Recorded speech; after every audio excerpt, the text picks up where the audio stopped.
네, 안녕하세요. 수험생 여러분. 저는 오늘 7월 모의고사 영어 해설을 맡은 종로학원 김찬영이라고 합니다. 아마 제가 알기로는 대부분의 고3 재학생들의 경우에는 요번에 이제 오늘 보게 될 시험이 기말고사 끝난 직후거나 아니면 또 시험을 늦게 보는 일부 학교 학생들의 경우에는 요 시험을 보고 다시 기말고사를 봐야 되기 때문에 아마 여러 가지 측면에서 시험에 집중하기는 쉽지 않았을 것이라고 생각이 듭니다. 하지만 오늘 전반적인 이제 문제의 수준이라든지 아니면 뭐 문장의 길이라든지 이런 것들을 봤을 때는 이번 7월 모의고사 같은 경우에는 지난번에 봤던 6월이라든지 아니면 여러분 좀 힘들게 썼던 3월 모의고사에 비해서는 그래도 좀 수월하게 하시지 않았을까라는 생각이 들고요. 이번 모의고사를 보고 물론 잘 보신 분들도 있겠고 못 보신 분들도 있겠지만 이번 모의고사를 토대로 본인의 실력을 한번 판단해 보시고 그리고 여름방학 때 한번 그 부족한 부분을 채워나가는 그런 계기로 삼으시면 이번 모의고사를 잘 봤던 아니면 못 봤던지 간에 여러분들에게 크게 좌절감 느끼지 않으실 거라 이렇게 생각이 들고요. 오늘 제가 이제 강의할 내용은 이번 문제 자체가 아주 어려운 문제라든지 너무 지나치게 까다롭다라는 문제 자체는 이전 시험들에 비해서는 조금 적은 편이라서요. 가급적이면 이제 다양한 유형의 문제들을 다루려고 하거든요. 그래서 일단 21번에 있는 함축 의미 추론이라든지 29번의 어법 문제, 30번의 어휘 문제, 그리고 33과 34번의 빈칸 추론 문제, 그리고 36번의 글의 순서 문제, 그리고 38번의 문장의 위치 문제들, 그래서 되게 다양한 형태의 문제들을 다루면서 어떤 식으로 문제를 해결해야지만 좀 더 빠르고 정확하게 여러분들이 문제를 풀 수 있을지에 대해서 좀 생각해보는 시간을 가져보려고 합니다. 자, 그래서 일단은 21번 함축 의미 추론 문제부터 한번 보도록 하겠습니다. 일단 여러분들도 다 아시겠지만 이 21번 문제 같은 경우가 이제 주제랑 제목 문제와 같은 대입 파악 문제에 속해 있는 부분이죠. 그래서 이 함축 의미 추론 문제라고 하는 것들이 기본적으로는 주제 문제랑 똑같다라고 생각하시면 됩니다. 그래서 여러분들이 이 함축 의미 추론 문제에서 파악해야 될 것은 바로 글의 주제, 다시 말하면 전반적인 대의가 무엇인가 이런 것들을 파악하는 게 중요하다고 할 수가 있겠죠. 자, 그래서 우리가 처음부터 한번 내용을 조금 꼼꼼하게 살펴보도록 하겠습니다. 처음에 이제 뭐라고 나오냐면 그것은 공정한 거래처럼 보인다라고 얘기했어요. 아직까지 우리가 무슨 얘기인지 모르죠. 여기 보시면 이제 콜론이 나오게 되는데 이 부분 같은 경우에는 앞에 있는 부분에 대한 이 부분이 되겠죠. 이 부분은 부연 설명이구나 라는 것이라고 생각하시면 되겠어요. 그래서 어떤 측면들이 과연 공정한 거래인 거냐에 대한 얘기가 되는 거죠. 자, 그래서 이제 우리가 중요한 개념들이 여기 처음 나오게 되는데요. 우리는 새로운 기술들을 받아들이고 걔네들이 우리의 어떤 습관을 바꾼다거나 그리고 새로운 변화들의 특정한 변화에 대해 적응하게 만들겠죠. 이런 것들은 조금 우리 힘들게 하는 부분이라고 할 수 있는데 그것에 대한 대가로 이렇게 되고요. 우리들 같은 경우에는 일의 어떤 부담으로부터 자유를 얻게 되고 더 많은 안전 그리고 더 많은 자유를 얻을 수 있다라고 얘기를 했습니다. 따라서 우리가 이 부분의 내용들을 보면 우리는 기술을 사람들은 수용하겠죠. 당연히 수용하는 것에 대해서 약간의 어려움은 있을 수 있습니다. 하지만 그 수용에 대한 대가로 우리는 뭘 얻게 되는 거죠? 더 많은 이득들을 얻을 수가 있다가 되겠죠. 그렇죠? 그래서 우리가 주고받는 것들이 있다는 개념이고요. 여기까지를 보게 되면 뭐죠? 우리가 기술을 수용하는 것들이 되게 좋은 거구나 라는 생각을 가질 수가 있죠. 이게 이제 아까 얘기했던 페어딜에 대한 설명이고 이 부분에 대한 개념을 조금 더 확장시켜서 설명을 해줍니다. 자, 그래서 그 희생 아까 뭐였었죠? 기술을 수용하면 아까 얘기했잖아요. 습관도 바꿔야 된다고 그렇죠? 그래서 약간의 어려운 부분들이 있는데 그런 것들은 뭐죠? 우리가 이득에 대한 충분한 가치가 있고 그러다 보니까 후회는 없다라고 얘기했습니다. 그래서 공정한 거래라고 얘기를 하는 거죠. 힘든 부분이 있지만 그것에 대한 대가로 얻는 부분이 있다가 되겠죠. 그래서 우리가 아주 단순하게 얘기를 하면 여기까지, 그러니까 정확하게 얘기를 하면 이 부분까지가 되겠죠. 이 두 개의 문장은 뭘 설명하고 있냐? 기술에 대한 수용은 어느 정도의 대가를 요구하지만 그 부분은 충분히 이득이 된다. 그래서 우리는 할 만한 가치가 있다가 되겠습니다. 자, 그런데 우리가 이 두 개의 문장을 읽고 난 다음에 어떤 단어가 눈에 여러분들이 들어오셔야 되죠? 우리가 yet이라고 하는 접속사, 그러니까 그러나라는 뜻이죠. 이게 나오게 됩니다. 눈치가 빠른 학생들이 여기서 눈치를 채셨겠죠? 이 연결사가 나오게 된다는 거는 앞에 거랑 같은 얘기는 하지 않을 거구나 라는 걸 얘기를 하는 거죠. 다시 말하자면 앞에서는 기술을 수용하는 것들이 충분한 가치가 있다고 얘기했는데 뒤에 나올 내용은 그런 것들은 아니구나 라는 걸 알 수가 있는 거죠. 그래서 우리가 되게 명확해진다는 거죠. 뭐죠? 우리가 이러한 여가의 문명, 여가는 뭐죠? 아까 얘기했던 뭐 자유라든지 우리가 어떤 일로부터 자유로워지는 것들 얘기를 하겠죠. 이런 여가의 문명이라는 것들이 실제로는 뭐다? 트로이의 목마다라고 얘기했죠. 뭐 트로이의 목마는 여러분들이 아시는 분들도 있고 뭐 그리스 로마 신에 나온 내용이죠. 예, 그래서 이 부분이 뭐죠? 예, 글의 밑줄 친 부분이자 얘가 글의 주제 의식을 보여준다. 이렇게 생각하시면 되겠습니다. 네, 우리가 무슨 얘기인지 모르겠지만 이 접속사를 통해 연결사를 통해서 이 내용 자체가 그렇게 좋은 거가 아니라는 것 자체는 예, 우리가 짐작할 수가 있는 거죠. 자, 그래서 우리가 그 뒤쪽에서는 그럼 얘가 얘기를 한 주제의식, 이 트로이의 목마라는 게 과연 무엇인 건가에 대한 설명을 해주겠죠. 예. 자, 우리가 이 뒷부분에서 바로 그것에 대한 설명합니다. 이거 점점점 우리가 연면이 넓어지고 있는데 이런 것들이 뭘 감추고 있다고요? 예. 여기를 보시면 뭐라고 나오죠? 예. 새로운 형태의 노예제도라고 얘기했습니다. 가장 중요한 키워드는 바로 얘가 되겠죠. 예. 여러분들이 이제 읽으시면서 이 부분에 이제 체크가 되셔야 돼요. 예. 뭐죠? 새로운 형태의 노예제도. 쉽게 얘기하면 아까는 우리는 기술이라고 하는 것들이 우리에게 이득을 준다고 했는데 노예제도는 당연히 좋은 게 아니겠죠. 예. 우리가 얘네들이 실제 우리를 자유롭게 해주는 게 아니라 속박해주는 거구나 라는 것들에 대해서 얘가 바로 설명을 해줬고요. 트로이의 목마라는 게 실제로는 겉과 속이 다른 거니까 얘가 겉으로는 자유를 주는 것처럼 보이지만 노예제도다 라고 얘기를 했고요.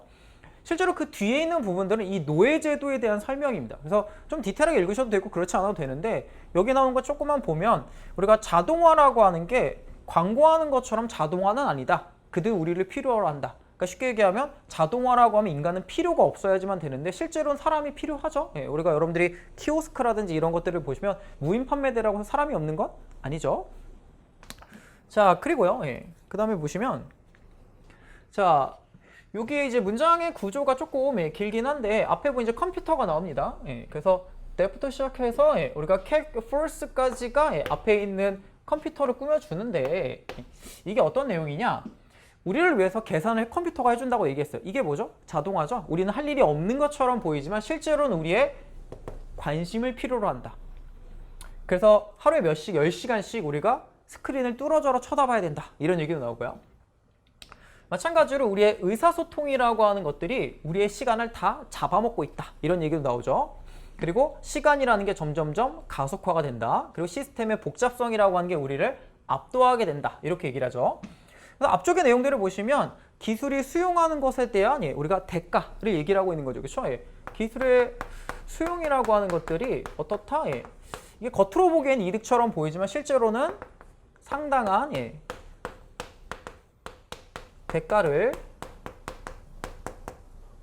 요구한다. 이런 식으로 설명을 해주고 있는 거죠. 그래서 맨 마지막에 레저, 여가라고 하는 것들이 실제로는 되게 값비싼 우리가 주의 산만의 요소 그런 것들이 될 수 있다라고 얘기를 하는 거예요. 요락의 요소가 될 수 있다는 건데 결국에는 우리가 이 글 같은 경우에는 전반부 부분이죠. 이 부분에서는 기술의 수용이라는 것들이 할 만하다. 우리를 자유롭게 해준다라고 얘기했지만 이 yet 이해하라고 하는 이 부분부터가 되겠죠. 밑줄 친 부분부터는 실제로는 상당한 대가를 요구한다. 우리가 어디선가 들어본 듯한 그런 얘기를 하고 있는 겁니다. 그래서 눈치가 빠른 학생들이라고 한다면 우리가 요 앞에 부분에서 이제 이 yes이라고 하는 이 부분을 경계로 요 부분을 조금만 읽어도 대충 무슨 얘기인지를 충분히 짐작하고 빠르게 문제를 푸실 수가 있고요. 만약에 그렇지 않다고 하더라도 끝까지 차분하게 읽으시면 여러분들이 무슨 내용인지를 충분히 이해할 수 있는 그런 내용이라고 보실 수가 있습니다.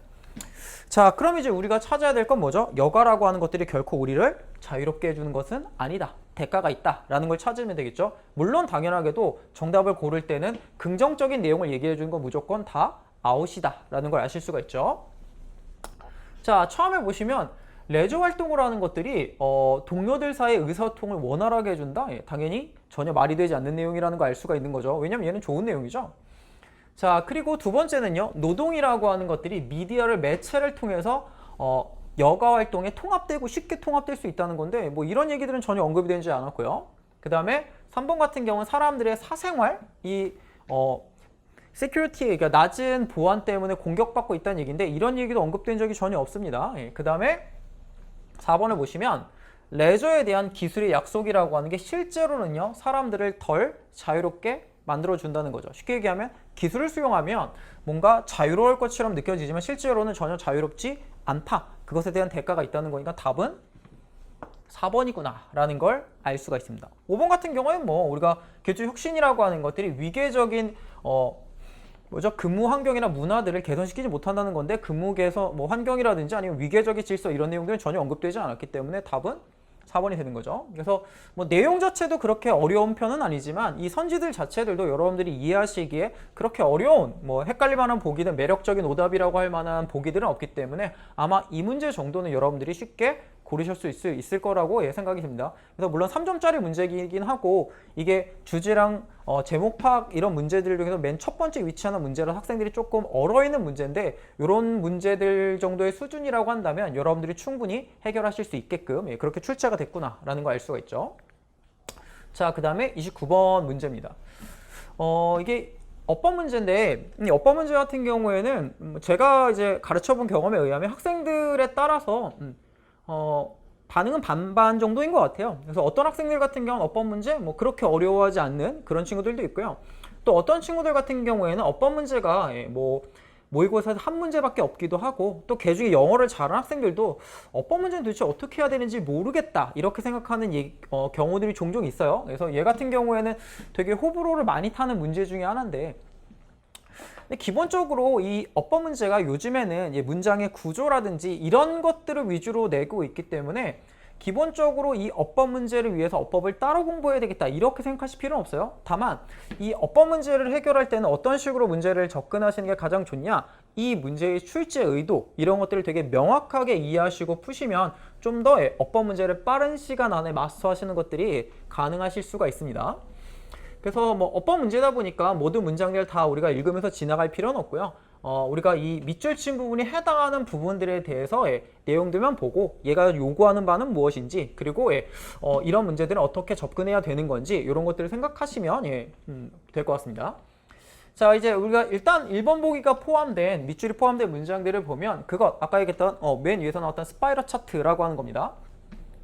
이 스파이럴 차트라고 하는 게 연구자들로 하여금 그의 데이터를 차트 안에서 보여주도록 도와준다 이렇게 얘기를 했고요. 그 다음에 1번에 that 이라고 하는 밑줄이 쳐져 있었고요. 그 다음에 보면 shows라고 하는 동사가 나옵니다. 일단 기본적으로 최근에 이제 수능이라든지 아니면 모의고사 출제 경향에서 대시 됐던 위치가 됐던 what이 됐던 뭐 이런 문제들은 기본적으로 관계사나 접속사의 차이를 물어보는 문제고 그렇죠? 이런 문제들에서 뭐 우리가 보통 편의상 관계사냐 아니면 접속사냐 이제 이런 것들의 차이를 물어보는 문제라고 하죠. 보통 어법 문제를 섹션에 이렇게 묶여 있습니다. 대부분의 이제 시중에 돌아다니는 문제 모의고사들을 보면 이 관계사나 접속사냐의 차이를 물어보는 문제에서 가장 중요한 포인트는 바로 뭐냐? 그렇죠? 여러분들이 이제 알고 계시겠지만 이게 과연 완전한 문장일 거냐, 불완전한 문장일 거냐 이게 가장 중요한 파트죠. 물론 관계사도 관계 대명사만 불완전한 문장이지만 보통 이제 이렇게 설명을 하니까 편의상 이렇게 설명을 할게요. 그래서 우리가 찾을 건 불완전한 문장이냐, 그렇죠? 이것들이 불완문이냐, 아니면 원문이냐. 여러분들이 생각하셔야 될 첫 번째 포인트는 바로 이겁니다. 이것들이 완전한 것인가, 불완전한 것인가. 뭐 여러분들이 눈으로 확인이 가능하시겠지만 shows라고 하는 동사가 바로 나왔기 때문에 얘는 누가 봐도 당연히 불완전한 문장이죠. 그리고 앞에는 선행사도 있습니다. 그래서 얘 같은 경우에는 주격 관계 대명사인 that을 써주는 게 당연히 맞게 되겠죠. 1번은 맞는 보기. 뒤에는 불완전한 문장이기 때문에 아마 얘는 수월하게 고르셨을 겁니다.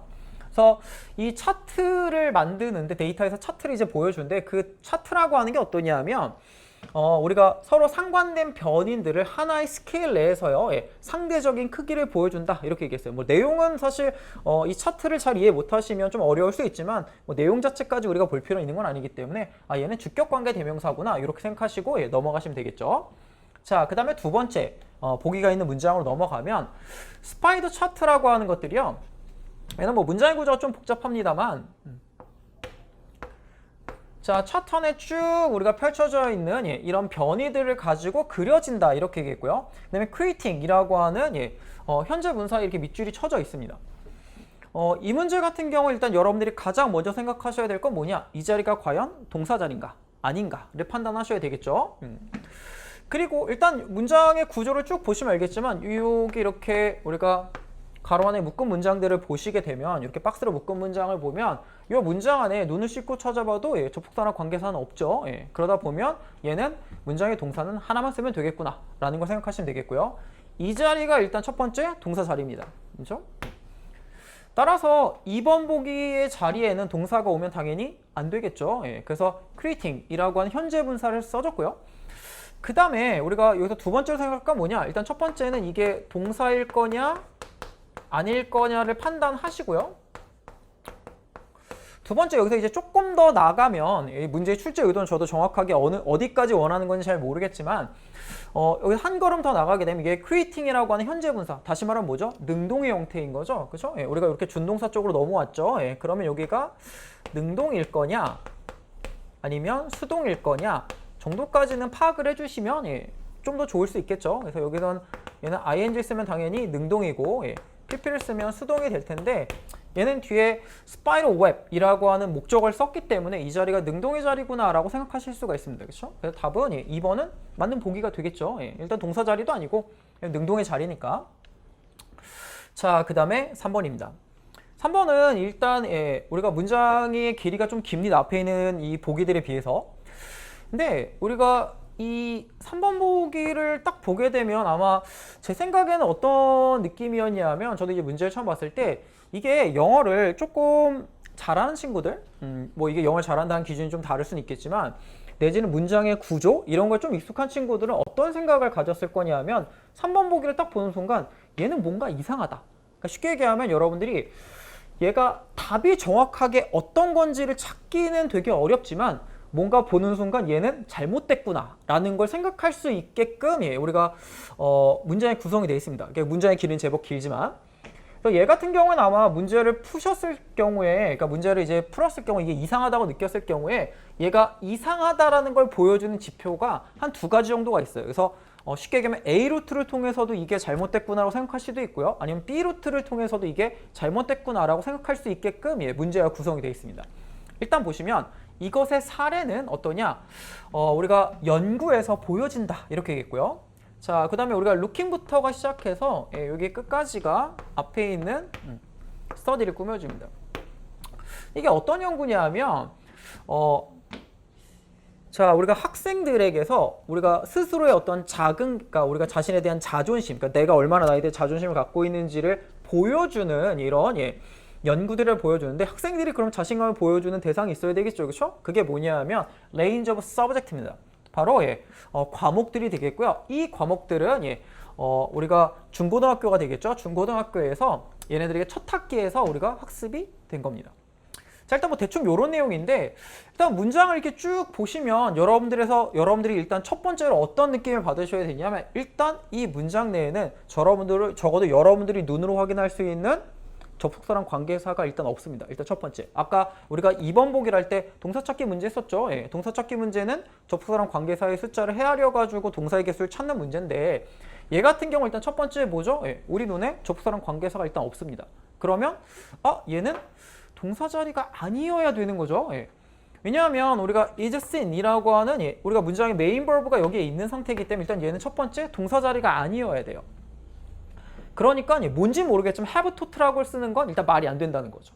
그렇죠? 예. 일단 첫 번째, 이 3번 문제에 대한 접근의 가장 제가 생각할 때 일반적인 방식이자 학생들이 가져야 되는 가장 기본적인 방식은 뭐냐? 이 자리는 동사 자리가 아닌데 얘는 동사가 쓰였다. 첫 번째 이게 있고요. 일단 얘는 동사 자리여서는 안 됩니다. 그죠? 자, 그 다음에 두 번째로는 어떤 방식도 있을 수 있냐면 제가 생각할 때 이런 식으로 접근도 가능하고요. 여러분들이 그냥 문제를 풀었을 때 두 번째는 어떤 식으로도 가능하냐? 자, 여기를 보시면 have to트죠. have pp죠. 예, 이거 여러분들이 아시죠? 이거 능동입니다. 예, pp가 붙었다고 수동이 아니죠. 예, have pp는 분명히 능동인데 그렇죠? 예, 얘는 뭐죠? 가르치는 거죠. 근데 우리가 잘 내용을 보시면 알겠지만 첫 학기에 가르쳐진 거죠. 쉽게 얘기하면 지금 have taught랑 의미상 연관되는 게 학생들이 아니라 뭐냐 하면 앞에 있는 subject입니다. 과목이죠, 과목. 그렇죠? 의미상 이렇게 두 가지가 연결되는 건데 우리가 영어랑 수학이 누구를 가르치지는 않죠. 얘는 학생들에게 가르쳐지는 거죠. 그러니까 얘는 뭐냐? 이 자리는 일단 두 번째 능동이어도 안 돼요. 얘는 능동의 자리여도 안 된다는 거죠. 그렇죠? 그러니까 제가 봤을 때는 이 문제는 학생들에 따라서 풀이 방식들은 이 두 가지로 나눠질 수도 있을 것 같아요. 그래서 일단 문장의 구조라든지 동사 찾기 문제에 조금 더 익숙한 학생들은 보면서 이 자리는 동사 자리가 아닌데? 이렇게 해서 뭔가 잘못됐구나 라는 생각을 가질 수도 있고요. 두 번째는 이 have taught라고 하는 밑줄 친 부분이 개념상 앞에 있는 subject, 과목과 붙는다는 걸 생각하면 얘는 능동이어도 안 되는 거죠. 그렇죠? 그러면 이 두 가지를 봤을 때 얘는 어느 쪽에도 부합하지 않기 때문에 당연히 오답이 되겠죠. 그렇죠?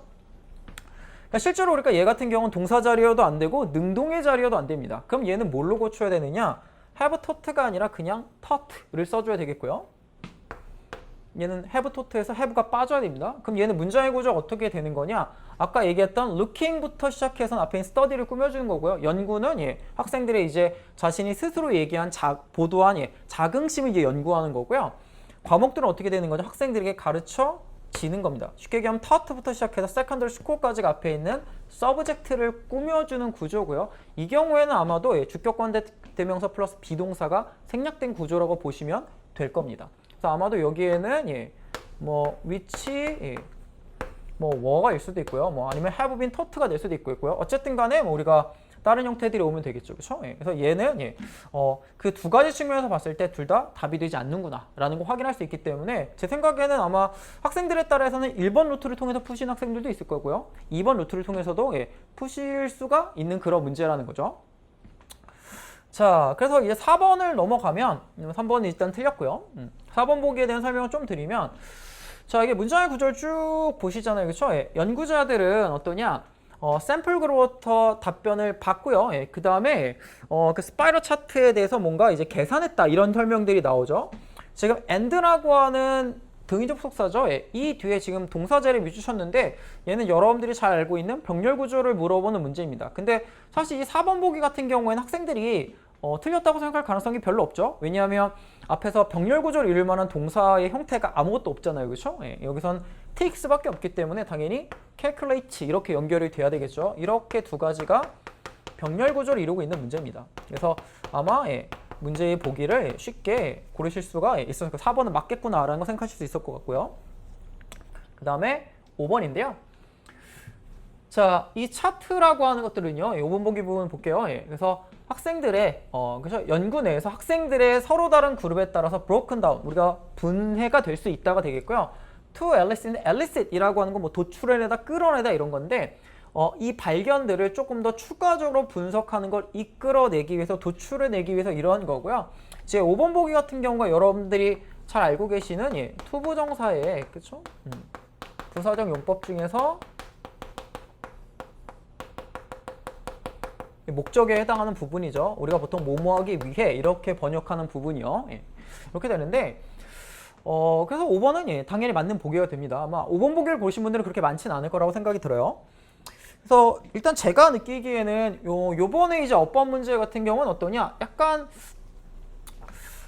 이게 3점짜리 문제이긴 하지만 보시면 알겠지만 1번 보기라든지 2번 보기라든지 4번이나 5번 보기가 답을 제외한 나머지 보기들이죠. 이 나머지 보기들이 사실 답으로서의 가능성, 그러니까 여러분들에게 혼돈을 주는 선지가 되기엔 너무 터무니없이 좀 약한 부분이 있기 때문에 다른 문제들에 비해서는 아마 이 문제들 같은 경우에는 그래서 어떤 방식이 되든 아까 얘기했던 제가 1번 루트를 통해서 풀던 2번 루트를 통해서 접근을 하던 아니면 소거법을 통해서 얘도 아니고 얘도 아니니까 그나마 이상한 얘를 고르던 아마 이런 여러 가지 방식들을 통해서 문제를 해결하는 것들이 가능하지 않았을까라는 생각을 우리가 가집니다. 다만 이 어법 문제 같은 경우에는 만약에 빠른 시간 내에 숙달하기 위해서는 그리고 실제로는 어법 문제가 뭐 한 문제다 보니까 여러분들이 풀 수 있는 문제들도 그렇게 많지는 않아요. 그래서 어법 문제 때려서 여러 개 많이 풀어보겠다 이렇게 한다고 해서 문제 해결되는 건 아니기 때문에 조금씩 이제 아까 제가 얘기했던 것처럼 이게 뭘 의도하는 건가를 생각하시면서 문제를 푸셔야 좀 더 단시간 내에 정복이 가능하지 않을까라고 생각이 듭니다. 자, 그 다음에 30번 문제, 이제 어휘 문제죠. 사실 이 어휘 문제 같은 경우에도 이게 뭐 문제가 한 문제다 보니까 학생들에게 물론 얘는 이제 42번 문제가 있기 때문에 어휘 문제가 사실 실제로는 이제 2개가 되는 거죠. 2개가 되는 건데 학생들이 좀 까다로워하는 부분입니다. 일단 얘는 글의 내용을 다 읽어야 되기도 하고 그 다음에 뭐 글의 내용이나 어느 정도 이걸 파악해야 되는 부분들이기 때문에 그런 맥락에서 이게 좀 어려울 수 있고요. 실제로 문제도 보시면 알겠지만 문맥상 낱말의 쓰임이 적절하지 않은 것이요. 여러분들이 어휘력을 물어보는 문제가 아니라는 거죠. 이 단어의 뜻을 안다 모른다 이런 개념보다는 이 글 전체의 맥락 내에서 얘가 적절한지 적절하지 않은지를 고려해야 되는 문제인데 저는 개인적으로는 앞에 있는 어법 문제보다는 30번 문제가 좀 더 여러분들에게 까다롭지 않았을까. 왜냐하면 얘 같은 경우가 지난번에 여러분들이 보셨던 6월 평가원 모의고사 같은 경우에는 물론 걔도 글의 주제의식이나 이런 것들을 알아야지만 이제 풀 수 있는 문제이긴 하지만 걔 같은 경우에는 6번, 그러니까 지난 6월 평가원의 문제 같은 경우에는 글의 전체적으로 주제를 되게 노골적으로 보여주고 있기 때문에 여러분들이 사실은 그나마 좀 고르실 수 있을 텐데 얘 같은 경우가 글의 주제의식이 되게 노골적으로 나와 있진 않아요. 그래서 이게 아마도 글을 읽다가 이게 도대체 무슨 얘기라는 거지? 라고 생각해서 글의 내용 파악이 안 돼서 좀 어려워하셨던 분들은 충분히 존재했을 것 같다라는 생각이 들고요. 실제로 그리고 이 문제가 그러니까 여태껏 올해 출제된 여러 가지 어휘 문제들 중에서 저는 개인적으로 학생들이 느끼기엔 좀 더 까다로울 수 있는 부분이 있다고 생각하는데 그게 왜 그런지는 일단 읽으면서 설명을 드릴게요. 자, 그래서 우리가 처음에 보면 이렇게 얘기를 합니다. 가난한 국가들에서는 수년간의 빠른 성장들이 필요하다. 왜냐하면 일단 우리가 삶의 표준을 적절한 수준까지 땡겨야 되겠죠. 그러니까 뭐 먹고 살기가 힘들기 때문에 당연히 어느 정도의 성장은 당연히 필요한 건데 이렇게 얘기했고요. 자, 그 다음에 이제 바로 1번 보기가 나옵니다. 그러나 성장이라고 하는 건 원하는 목표를 달성하기 위한 민스, 무슨 뜻이죠? 바로 수단이 되겠죠. 사실 우리가 이 1번 보기 같은 경우에는 이 그러니까 means와 end의 적절한 뜻을 알면 바로 해결이 가능하죠. end를 보통 이제 끝으로만 알고 계신 분들이 있는데 end는 무슨 뜻이 있죠? 이게 목적이란 뜻이 있죠. 예전에 제가 기억하기에 몇 년 전 수능 문제에서도 이 end가 31번 빈칸 문제의 답이었던 적이 있는데 그때 학생들이 end의 뜻을 끝으로만 알고 있어가지고 문제를 틀렸던 경우가 있긴 있어요. 많은 학생들이. end는 목적이란 뜻입니다. 그죠? 목적이 아니라 수단이다 라고 얘기했었죠. 그러면 뭐죠? 두 개는 반대되는 개념이잖아요. 그렇죠? 우리가 물론 이게 나대입법비의 구조는 아니지만 의미상 보면 목적이 아니라 수단이니까 목적이랑 수단이랑 반대되는 개념이어야 되죠. 그러면 엔들 쓰는 거 맞겠구나 라고 생각할 수가 있겠죠. 이걸 끝이라고만 알고 계시지 않으면 괜찮은 거죠. 자, 그 다음에 두 번째입니다. 이 두 번째인데, 두 번째 문장인데, 이 글의 전반적인 구조로 보게 되면 이 두 번째 문장이 바로, 세 번째 문장이 정확하게는 이 세 번째 문장이 이 글의 주제입니다. 그러니까 쉽게 얘기하면 얘는 주제에 밑줄이 쳐져 있어요. 그러니까 우리가 이게 처음에 내용을 잘못 파악하게 되면 주제 자체에 이제 문제를 냈기 때문에 학생들이 이제 문제를 봤을 때 되게 헷갈릴 수가 있는 거죠. 도대체 무슨 소리라는 거지? 이럴 수가 있는 거죠. 자, 보시면 아까 지금 대비되는 개념이죠. 가난한 국가들은 어떻게 되는 거죠? 성장이 빨리 중요하다. 먹고 사는 게 힘드니까 빨리 성장이 중요한데 여기서 뭐죠? 부유한 국가예요. 두 개가 지금 대비되는 개념이죠. 이 부유한 국가에서는 성장의 전반적인 개념이라고 하는 것들이 유지될 필요가 있다라고 얘기를 했어요. 사실 이게 눈치가 빠른 학생이라고 한다면 약간 이제 뭐죠? 여기서 이제 뭔가 이상한데 라는 생각이 드셔야 돼요. 왜냐하면 가난한 국가랑 지금 부유한 국가를 대비해 설명하고 있잖아요. 그렇죠? 그래서 가난한 국가 같은 경우에는 성장이 빨리 필요해. 먹고 살기 힘드니까. 그렇죠? 그래도 성장이라고 하는 건 목적이 아니라 수단이야. 그러니까 성장을 너무 그러니까 성장만은 지향하는 건 안 돼. 이렇게 얘기했는데 부유한 국가는 분명히 가난한 국가랑 상황이 다르죠. 근데 성장의 개념이 유지된다? 이건 조금 이상하다라는 생각을 가지셔야 돼요. 자, 그 다음에요. In economy where service dominate라는 표현이 나오는데 이제 사실 이게 이제 학생들이 글을 읽을 때 가장 이제 어려워하는 부분이 이런 것 중에 하나인데 분명히 이제 우리가 가난한 국가, 부유한 국가 이렇게 나눠 설명했는데 갑자기 뭐가 나오죠? 서비스가 지배하고 있는 경제라는 표현이 나와요. 이제 학생들이 그럼 어떤 생각을 가지게 되냐면 도대체 갑자기 뭔 소리 하는 거지? 얘가 뜬금없이? 이런 얘기를 하게 되는데 제가 농담 삼아 이 글을 쓴 사람들이 미친 사람이 아니라고 한다면 뭔가 아무렇게나 막 쓰진 않겠죠. 그렇죠? 우리가 이렇게 표현했다는 얘기는 뭔가 앞에서 언급됐거나 이런 것들을 설명하는 건데 그러면 서비스가 그러니까 우리가 재화와 용역이라고 얘기하죠. 서비스가 지배하는 경제는 과연 무엇일 거냐? 그렇죠? 눈치가 빠른 학생들이라고 한다면 알아차리셨겠지만 이게 바로 누구를 가르치는 거죠? 앞에 설명하는 바로 부유한 국가를 가르치는 겁니다. 그리고 이 설명 자체가 뒤에도 계속해서 이어집니다. 자, 우리가 재화 용역이죠. 근데 이 재화 용역은 어떠냐? 우리의 개인적인 필요에 테일러드라는 표현이 테일러 원래 양복이라는 뜻이죠. 이거 맞추다 이런 뜻이거든요. 이 개인적인 욕구에 맞춰져 있는 재화 서비스라고 하는 것들이 사회의 발전을 좌우하는 요소가 된다 이렇게 얘기를 했는데 얘도 문장이고 좀 뭐 테일러드부터 이렇게가 꾸며주는 건데 사실 이 개념은 나중에 뒤에 다시 설명을 하겠지만 일단 테일러라고 하는 게 맞춤옷이란 뜻이에요. 맞춤옷이라고 하는 건 나 개인적인 수요에 맞추는 거죠. 그러니까 실제로는 테일러란 단어란 거랑 테일러란 단어랑 여기 앞에 있는 이 단어랑 이 인디비주얼 니드란 단어는 떨어질 수가 없는 거죠. 테일러 메이드, 그러니까 나의 개인적으로 맞췄는데 이게 다른 사람들의 수요에 맞지는 않겠죠. 각각의 개별적인 수요에 맞아 떨어지는 거죠. 사실 이 단어랑 이 단어가 개념상 연결되어 있기 때문에 얘 같은 경우는 인디비주얼 같은 경우는 당연히 맞아야 되는 겁니다. 맞아야 되는 건데 지금 당장 여기까지 파악이 안 되시는 분들이라고 하더라도 뒤에 보시면 이거에 대한 개념 설명이 좀 더 나오게 됩니다. 자, 이것들은 뭐죠? 앞에 있는 재화 서비스가 되는 거죠. 얘네들은 다음 같은 걸 수 있어요.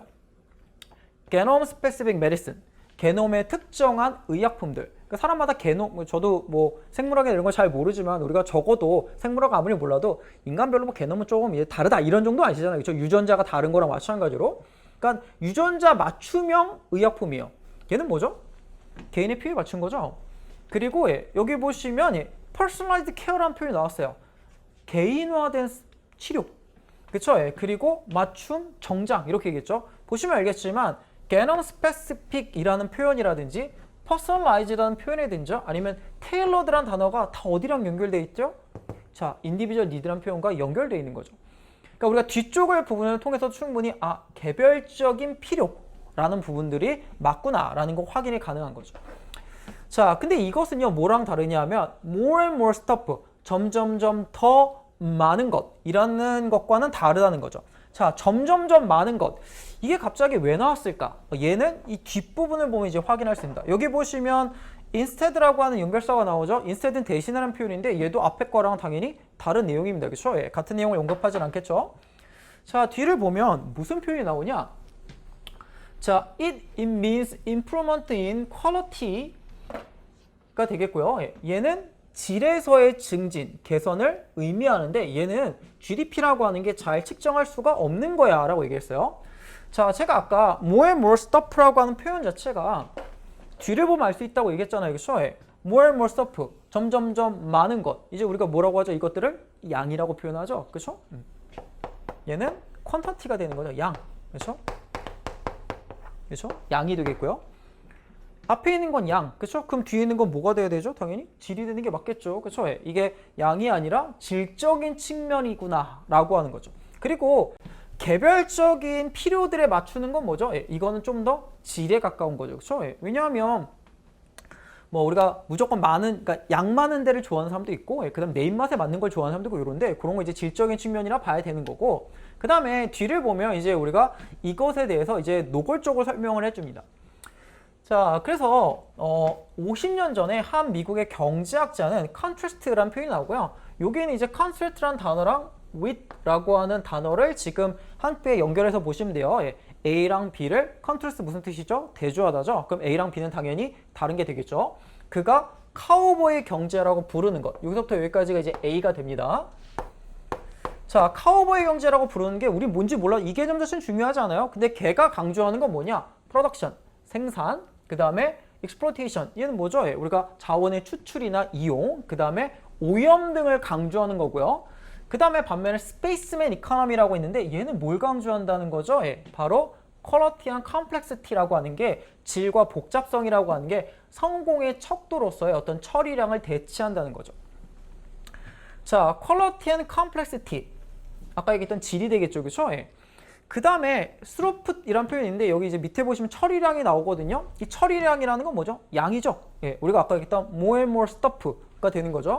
이게 뭘 가르치는 말이죠? 앞에 얘기했던 more and more stuff, 다시 말하자면 quantity를 가르친 내용이죠. 그러니까 뭐죠? 이제는 양이 중요한 게 아니라 질이다 라는 걸 알 수가 있는 거죠. 그래서 우리가 아까 얘기했던 성장이라고 한 개념을 그냥 그로스라는 개념을, 그러니까 우리는 어떻게 이 사람은 어떻게 생각하고 있냐면 그 성장이라고 하는 그냥 양을 얘기하는 거죠. 때려서 많이 만드는 거. 자, 그래서 우리가 manufacture, 제조죠. 그 다음에 서비스죠.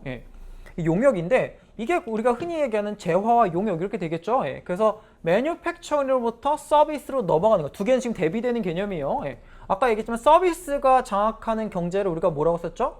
부유한 국가라고 얘기했었고요. 그러면 얘는 누굴까요? 예. 당연히 가난한 국가가 되겠죠. 그렇죠? 내지는 예. 아날로그에서 디지털이라고 하는 건 카우보이 스페이스맨으로 넘어가는 것이던데, 그러니까 우리가 이 개념상 보시면 매뉴팩처링과 아날로그랑 카우보이라고 하는 건 전부 다 같은 맥락 안에 있는 거고, 얘는 전부 다 뭘 가르치는 거다? 양. 그렇죠? 그리고 예, 서비스, 디지털, 그 다음에 스페이스맨. 뭐죠? 얘네들은 전부 다 뭘 가르치는 거다? 질을 가르치는 거구나 라는 걸 알 수가 있는 거죠. 그래서 이 글은 뭐냐? 이전에는 양적 성장이 중요했다고 한다면 이제는 뭐가 중요하다? 질적 성장이 중요하다라는 걸 설명하고 있는 거고요. 그러면 우리가 아까 앞으로 넘어가야 되겠죠? 그러면 이제 뭘 할 수 있냐? 바로 이 주제 문장, 예, 우리가 밑줄 친 2번 보기가 있는 문장인데 이 부분이 이제 그러면 틀렸구나라고 할 수 있죠. 왜냐하면 우리가 양적인 성장을 더 이상은 추구하면 안 되고 질적 성장으로 넘어가야 된다는 건데, 그럼 당연히 성장의 개념은 달라져야 되겠죠. 그렇죠? 그리고 메인테인이라는 단어는 유지된다는 건 당연히 안 되는 거고요. 뭐 적절한 단어, 뭐 리바이즈라든지 체인지 이런 단어가 있을 텐데, 이게 글을 보시면 이런 단어를 쓸 수도 있어요. overhaul이라는 표현이 있는데 이게 전면 개정하다 이런 뜻이거든요. 원래 이 글의 원문에 이걸 사용했고요. 이게 아니라고 하더라도 뭐 리바이즈라든지 아니면 좀 더 쉽게 설명하면 체인지드라든지 이런 비슷한 개념들의 단어를 써주면 얘를 고쳐줄 수가 있겠죠. 그렇죠? 예. 그래서 얘 같은 경우에는 양적 성장이냐 질적 성장. 내용 자체는 어렵지 않지만 이게 밑줄 친 부분이 주제 문장이다 보니까 이게 밑에 있는 내용을 잘 파악하지 못하면 조금 어려울 수가 있는 거죠.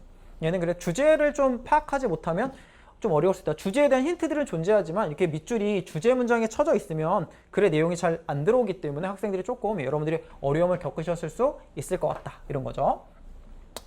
자, 그 다음에 33번과 34번 예, 학생들이 이제 보통 많이 어려워하고 오답률도 가장 많이 나오는 예, 빈칸 추론 문제인데, 사실 이 33번이나 34번 문제들이 이게 저도 이제 학생들하고 수업을 해보거나 이제 학생들하고 물론 이제 여러분들이 실제로 문제를 풀 때는 이 문제들 같은 경우 시간이 없다 보니까 또 빠르게 풀어야 되고 또 마음도 급하잖아요. 그렇죠? 읽어보면 또 뭔 소리인지 모르겠고 그렇죠? 예. 또 이게 말을 또 이렇게 어렵게 해놨어. 이러다 보니까 글의 내용이 사실 눈에 잘 안 들어와서 학생들이 막 찍거나 이렇게 하시거든요.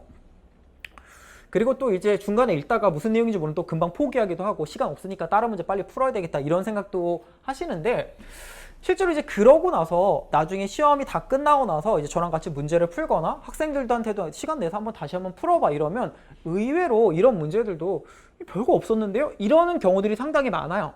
그래서 여러분들이 만약에 여력이 되신다고 한다면 차분한 마음을 가지고 읽으면 이 문제들도 충분히 해결할 수 있게끔 시험 문제가 출제가 된다. 그래서 만약에 좀 더 이제 높은 등급으로 이제 점프하시고 싶으신 분들 같은 경우에는 이런 문제들을 무조건 포기하지 마시고 중간에 있다가 무슨 내용인지 모르니까 못 풀겠다 이렇게 하지 마시고 한번 차분하게 끝까지 한번 읽어보시고 그러고 나서 판단하시는 것도 일종의 방식일 수가 있다는 거죠. 자, 일단 얘 같은 경우에는 한번 우리가 문장의 구조를 글의 내용을 보시면 빈칸이 맨 마지막에 뚫려 있습니다. 이 얘기는 뭐죠? 일단 끝까지 다 읽어야 된다 이런 내용이기 때문에 학생들이 이제 가장 싫어하는 문제의 유형 중에 하나죠. 일단 내용은 처음에 보시면 이게 뭔 소리 하는 거지? 라는 생각이 드실 수는 있어요. 드실 수가 있는데 이게 찬찬히 잘 읽으시면 되게 쉬운 내용입니다. 자, 보면 이렇게 얘기해요. 자, 두 개의 서식지가 있어요. 근데 하나의 서식지는 어떠냐 하면 자원이 어떻다고요? 리치해요. 되게 풍부해요. 그다음에 또 다른 애는 어떠냐 하면 자원이 별거 없어요. 그러니까 쉽게 얘기하면 우리가 자원이 풍부한 서식지랑 그다음에 또 다른 서식지는 어떠죠? 자원이 풍부하지 않은 거예요. 그래서 우리가 뭐 그림을 그려보면 이런 식이겠죠. 여기는 이제 우리가 리소스가 풍부한 애, 그다음에 하나원 쪽은 자원이 별거 없는 애예요. 당연히 여러분들 어디 살고 싶죠? 우리 여기 살고 싶죠. 자, 여기 가정이 하나 더 붙습니다.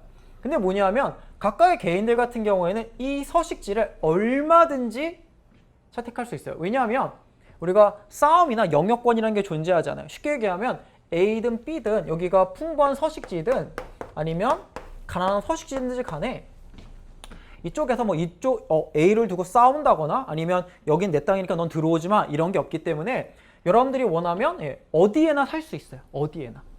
당연히 그러면 사람들은 어떻게 되겠죠? 자유롭게 서식지를 갈 거고 그 서식지는 어떠냐 하면 생산성이라든지 아니면 보답 이득이 훨씬 더 많은 데겠죠. 당연히 어디죠? 여기가 되겠죠. 여기. 자, 그래서 우리가 처음에 이렇게 얘기를 했습니다. 자, 당연히 경쟁자가 없어요. 그러면 여러분들이 어딜 가죠? 둘 중에 더 좋은 데를 가겠죠. 당연히 여기를 가겠죠. 예, 여기를 갈 겁니다.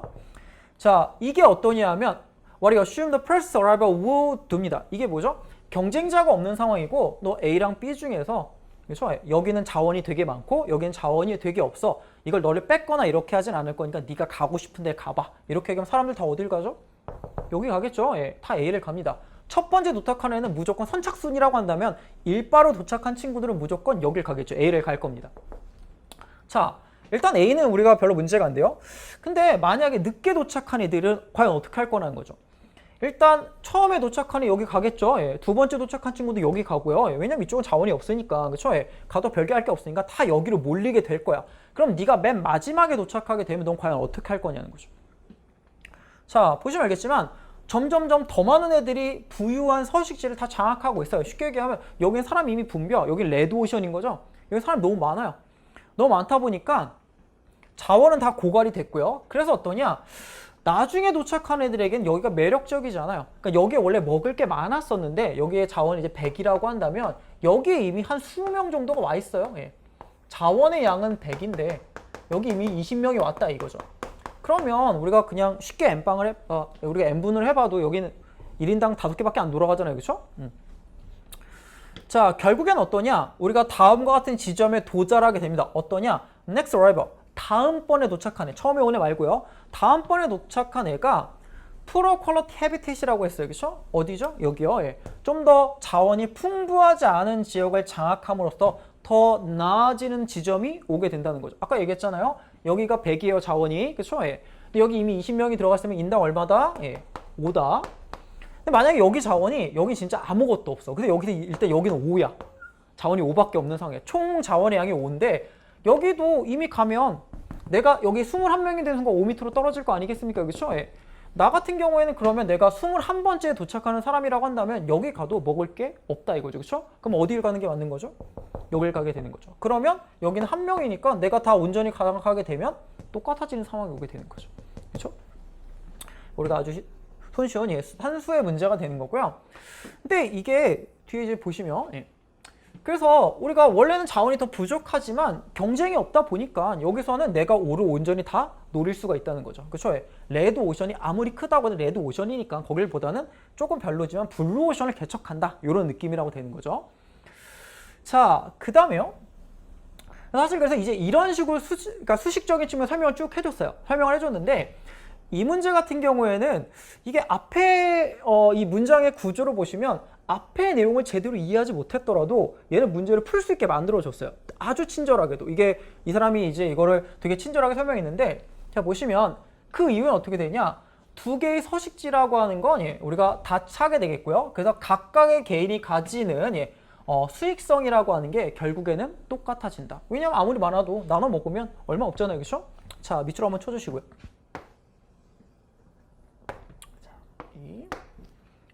여러분들 이제 여기에 밑줄이 쳐주셔야 돼요. 그 다음에 그러니까 결국에는 뭐죠? 여기가 자원이 풍부하건 풍부하지 않든지 간에 사람이 많이 가게 되면 결국에는 똑같아진다. 쌤쌤이 된다. 이렇게 얘기했고요. 그 다음에 우리가 맨 마지막 문장에 어떤 연결사가 나오게 되냐? in other words라는 표현이 나오게 됩니다. 우리가 이거 되게 많이 중요하죠. 사실 저 같은 경우 학생들에게 이게 뭐 빈칸 문제에서 in other words가 있건 그렇지 않지 간에 이런 게 이제 주제나 제목 문제라고 하더라도 나오게 되면 꼭 밑줄을 쳐줘라 이렇게 얘기를 하는 건데 이게 앞에 있는 걸 완벽하게 똑같이 부연 설명하는 거죠. 이게 우리말로 하면 다시 말하자면이니까 앞에 거랑 100% 똑같은 내용입니다. 자, 우리가 경쟁자라고 하는 애들이 그들의 디스트리뷰션 분배라고 하는 걸 조절해요. 아까 얘기했지만 사람이 많으면 안 간다 이거죠. 그렇죠? 그러다 보니까 헤비테이트 퀄러티에 비교해가지고 분배를 조절하게 되는 거죠. 딱 봤는데 이미 너무 많아. 나 안 가는 거죠. 그렇죠? 딴 데 가는 거죠. 그렇게 되면 어떠냐? 각각의 개인들은 어떻게 된다? 이거가 되겠죠? 여기 보시면 아시겠지만 요 앞에 있는 내용은 요 내용이 지금 아니죠? 그렇죠? 밑줄친 요 내용이 아니죠? 그러면 각각이 알아서 우리가 분산을 조정하게 되면 어떻게 될 거냐? 각각의 개인들은 어떻게 되죠? 똑같이 갖는다가 되겠죠. 그렇죠? 예. 내가 어디에 입장하든지 간에 여기에 먹을 게 많든 적든지 간에 사람의 인원수에 따라서 그렇죠? 분배하게 되면 결국에 내가 먹는 양은 똑같아진다는 거죠. 그렇죠? 여기 들어온 내용은 뭐죠? 같은 양을 가지게 된답니다. 그래서 얘 같은 경우에는 이 in other words라고 하는 연결사가 되게 결정적인 힌트를 주는 거죠. 그렇죠? 그럼 여기 들어갈 내용은 아까 얘기했지만 똑같아진다는 거예요. 모든 사람들이 먹는 목은 어디에 있든지 간에 똑같아진답니다. 자, 일단 1번을 보시면 적절한 자원을 얻지 못한다는 건데 일단 안 되고요. 그렇죠? 그 다음에 두 번째는요. 더 많은 자원을 얻기 위해서 다른 서식지를 침범한다? 아니죠. 여기 있어도 충분히 먹을 게 있었죠. 자, 세 번째 뭐가 나오죠? 자원에 그렇죠? 똑같은 양의 획득률을 즐기게 된다. 자, 제가 이 밑줄 친 부분을 보면 여러분들이 뭘 하실 수 있죠? 똑같은 내용이구나. 그렇죠? 얘를 이렇게 패러프레이징 해줬구나 라는 걸 알 수 있죠.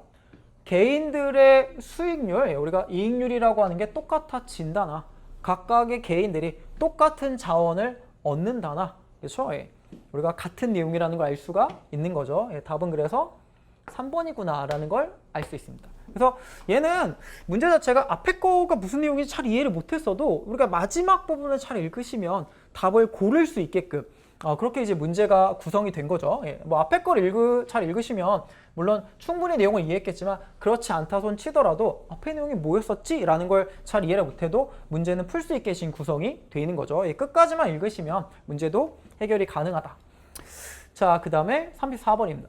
34번은 이게 제가 이제 학생들에게 농담 삼아 얘기하는 전형적인 이제 되게 재수없는 문제인데 이게 뭐 어떤 느낌이 재수없냐면 이게 글의 내용 자체는 진짜 별게 없어요. 별게 없는데 문제를 이게 뭐 제가 예전에 대학교에서 수업을 들을 때 제가 수업을 저를 가르쳐한 교수님께서 학자라고 하는 사람들은 어려운 얘기, 쉬운 얘기도 어렵게 해야 된다. 그래서 사람들이 무슨 얘기지? 이렇게 귀를 기울인다고 얘기했는데 얘가 아주 전형적으로 그런 문제입니다. 진짜 내용은 아무것도 없는데 설명 자체를 조금 어렵게 해놨어요. 그래서 이게 뭔 소리야? 이렇게 얘기했지만 나중에 이 내용을 잘 보고 나면 진짜 허탈한 문제다. 이렇게 생각을 할 수가 있는데요.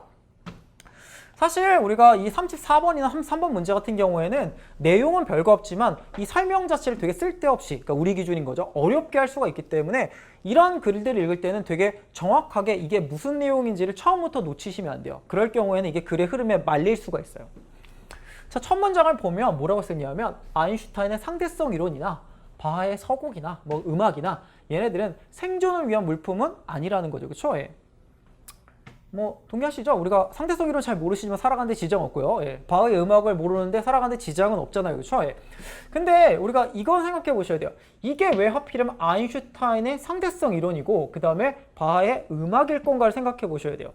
그리고 이게 지금 이렇게 시작했다는 얘기는 이 개념 자체가 나중에 뒤에서 설명이 되겠구나라는 것도 마음에 담아 두셔야 돼요. 그래야지만 내용을 흘리지 않습니다.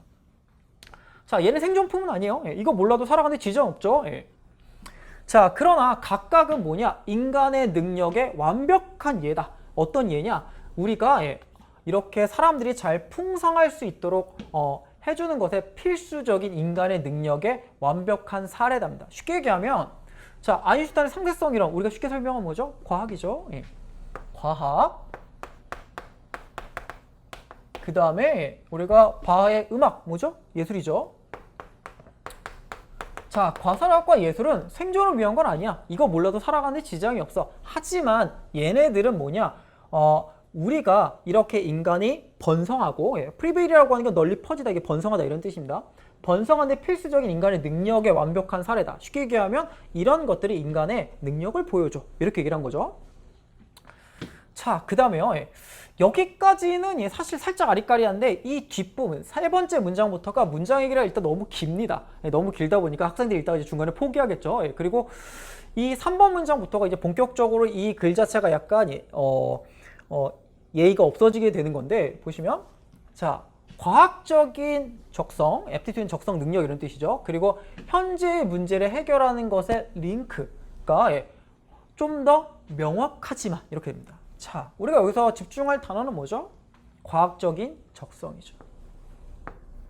이게 뭐죠? 아인슈타인의 상대성 이론이죠. 예, 아까 얘기했지만 제가 왜 상대성 이론 얘기를 했을까를 생각해 보셔야 된다고 얘기했는데 과학 얘기가 여기에 나옵니다.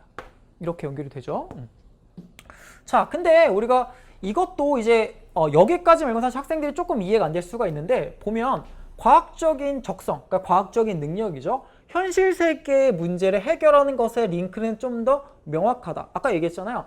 과학과 예술은 생존에 꼭 필요한 건 아니다라고 얘기했잖아요. 그렇죠? 근데 만약에 길 가는 사람들을 붙잡아서 우리가 인간이 살아가는 데 있어서 생존하는 데 있어서 과학이 더 필요할 것 같니? 아니면 예술이 더 필요할 것 같니? 라고 물어보면 예술업계에 종사하시는 분들이 아니라고 한다면 대개 한 90명 정도는 과학이라고 답을 하겠죠. 그렇죠? 과학이 이제 인간의 삶을 윤택하게 만들어준다. 이런 것들은 많이 얘기를 하니까 쉽게 얘기하면 과학과 여기 나온 리얼월드 챌린지를 서비하는 건 뭐죠? 생존의 문제겠죠. 이 둘 사이 연관관계를 보는 건 그나마 좀 더 쉬워요. 이건 사람들에게 납득하기 좀 더 쉽다는 거죠. 그러나 자, mind reason with analogy and metaphor입니다. Minds that represent with color and texture, mind that image with melody and rhythm인데요. 여기를 보시면 이게 처음 보면 무슨 얘기인가 할까 생각하실 수가 있는데 보세요. 은유랑 비유랑 은유로 그렇죠? 나타내지는 마음, 비유와 은유. 우리 여러분들 어디서 배우죠? 문학 작품에서 배우죠. 그렇죠? 그 다음에 우리가 색깔과 질감. 이건 뭐죠? 미술이죠. 그리고 멜로디랑 리듬. 얘는 뭐죠? 음악이죠. 자, 얘는 문학. 얘는 뭐죠? 미술. 그렇죠? 얘는 음악이죠. 그죠? 이 세 가지를 다 합치면 뭐죠? 예술이죠.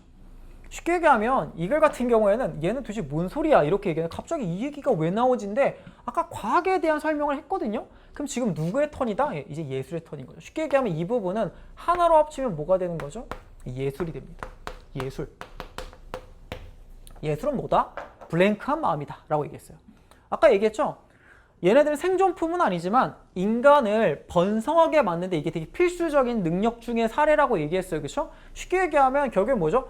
과학이 필요한 건 우리가 쉽게 알 수 있는데 근데 음악은 예술은 잘 모르겠지. 근데 예술도 블랭크야라고 얘기를 하는 거예요. 그러니까 쉽게 얘기하면 이글 같은 경우에는 여기까지를 되게 엄청나게 열심히 잘 이해하셨다면 여기에 들어갈 내용은 이미 정해져 있는 거죠. 이게 인간을 번성하게 만들어준다. 번영하게 만들어준다. 이런 게 들어가는 거죠. 쉽게 얘기하면 여기서는 이게 이 부분에 해당하는 내용이 이 블랭크 안에 들어가면 되는 거죠. 근데 아마 대부분 학생들은 여기 읽었을 때 이게 뭔 소리 하는 거지? 이렇게 생각하실 수가 있어요. 자, 그 다음에 그렇기 때문에 이 문제는 뒤에서 이걸 한 번 더 설명해 줍니다. 자, 이게 뭐냐? 얘는 뭐라고 얘기를 하는 거냐면 예술. 그래서 우리가 아까 예술이 이렇게 나왔어요. 이렇게 설명하면 아까 얘기했잖아. 뭐 은유랑 비유 뭐 이런 얘기를 하면 학생들이 무슨 얘기인지 모를 수가 있기 때문에 읽는 사람들이 뭘지 모르기 때문에 잘 모를 수가 있기 때문에 이거를 다시 이 사람 풀어서 예술이라고 다시 한번 설명했죠. 예술이 뭐라고요?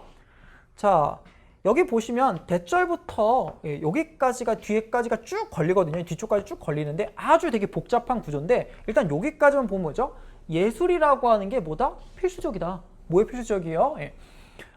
사고의 유연함과 그 다음에 직관의 어떤 유창함을 개발시키는데 되게 중요하다고 얘기했어요. 대충 여기만 봐도 뭐라고 얘기했어요? 여기 얘가 뭐라고 얘기할 거죠? 이거를 뒤에 나오는 부분들이 되게 개념을 어렵게 설명했지만 쉽게 얘기하면 뭐다? 예술이라고 하는 게 인간의 사고력에 되게 중요해 라고 얘기를 한 거죠. 그러니까 예술은 되게 중요하다는 얘기를 여기서 다시 한번 강조해 줬습니다. 근데 우리가 이 대절의 내용은 뭐냐? 이 앞에 있는 거를 이제 꾸며주는 구조인데요. 인류가 창을 만들기도 하고요. 그 다음에 요리를 뭐 개발하기도 하고요. 그 다음에 바퀴를 만들어내기도 하고요. 그 다음에 뭐 단조에 있는 뭐 미사곡을 쓰기도 하고, 뭐 우리의 뭐 뭐죠? 경직된 사고를 뭐 유연하게 깨주기도 하고 뭐 이렇게 얘기를 하는 건데 이런 것들은 뭐죠? 여기 앞에 있는 것들은 뭐죠? 현실에 이제 생활에 필요한 거죠. 이런 것들과 이런 것들이 여러 가지 부분에 있어. 현실에 필요한 부분이든 아니면 뭐 예술적인 부분에서건 아니면 사고력의 측면에서든지 간에 어쨌든 되게 중요하다요. 되게 중요하다. 자, 그 다음에요.